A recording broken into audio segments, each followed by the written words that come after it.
first inhabitants landed between 8000 BC and 7000 BC. Around 1200 BC, the Celts came to Ireland, and their arrival has had a lasting impact on Ireland's culture today. Around 795 AD, the Vikings came to Ireland to steal and pillage Irish treasure. By the end of the 10th century, Viking power was diminishing. The Vikings' era in Ireland is said to have finished in 1014.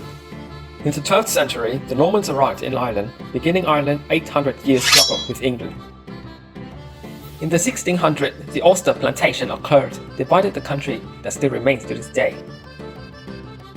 There was the failed uprising against the English in 1798 by Wolfe Tone, who is seen today as the father of Irish republicanism. The late 1800s saw another push for Irish independence from England, with the rise of Charles Stewart Parnell, one of Ireland's greatest politicians.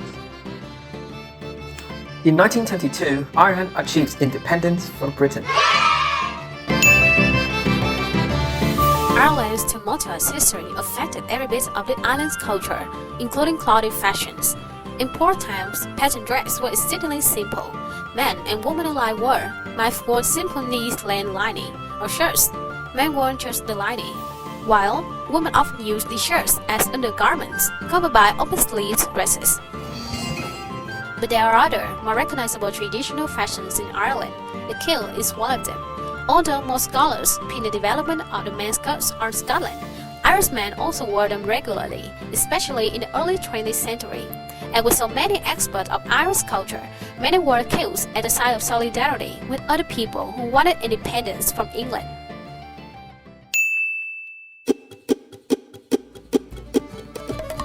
Irish food is known for the quality and freshness of its ingredients.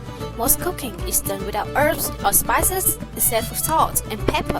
Foods are usually served without sauce or gravy. The staples of the Irish diet have traditionally been potatoes, grains, especially oats, and dairy products. Potatoes still appear at most Irish meals, with potato scones, similar to biscuits and muffins, especially in the north. Since their country is surrounded by water, the Irish enjoy many types of seafood, including salmon, scallop, lobster, mussels, and oysters. Irish stew has been recognized as the national dish for at least 2 centuries. Irish stew recipe made with beef, garlic, Irish Guinness beer, red wine, potatoes, carrots, and onions. The most common everyday beverage in Ireland is tea. Popular alcoholic beverages include whiskey, beer, and ale. Ireland lies sixth in the world for beer consumption per capita. It's ranked fourth in the consumption of alcohol, with 11.7 liters per head in 2011. Roman Catholicism is the predominant religion in Ireland and the largest Christian denomination, with a population at 78.8%. Protestantism is a minority Christian faith in Ireland. Other religions include Buddhism, which accounts for about 0.19% of the population. According to a poll carried out in 2006 by Denzel, approximately 10.1% of Ireland's population has no religion. In 2003, another statistic by Greeley concluded that 5% of the population in Ireland did not believe in the existence of God, while 2% identifies as an atheist. Leprechaun. Georgian statue with a long beard and pot of gold, these little men all dressed in green are set with rainbows and treasure, trickery, and of course, shoemaking. A catch leprechaun will grant you 3 wishes, though the wrong wish could result in a lifetime of bad luck. Leprechauns are fairy tales of the past and fanciful stories to tell when one sees the rainbow. St. Patrick. Saint Patrick, the patron saint of Ireland, was born in Windsor to a Christian family in Roman Britain in the late 4th century AD. Believing he had been called by God to Christianize Ireland, he later returned to Ireland as a missionary of the Catholic Church. He played an important role in converting the native Irish to Christianity, traveling around the country performing baptisms and confirmation. By the end of the 7th century, St. Patrick had become a legendary figure and was venerated as a saint.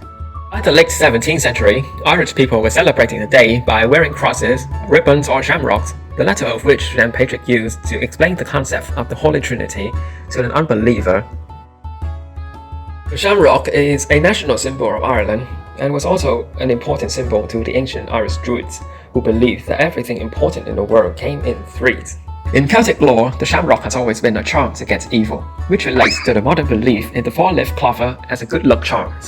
It was thought to be able to predict the weather. Today, it is Ireland's most well-known national symbol and recognized throughout the world.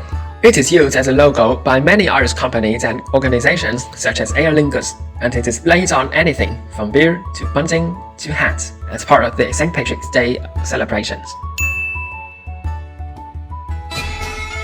St. Patrick's Day is celebrated in more countries around the world than any other national holiday. The festival celebrates Irish heritage and culture, which started as a one-day holiday on March 17, is now a multi-day celebration enjoyed by more than 1 million locals each year.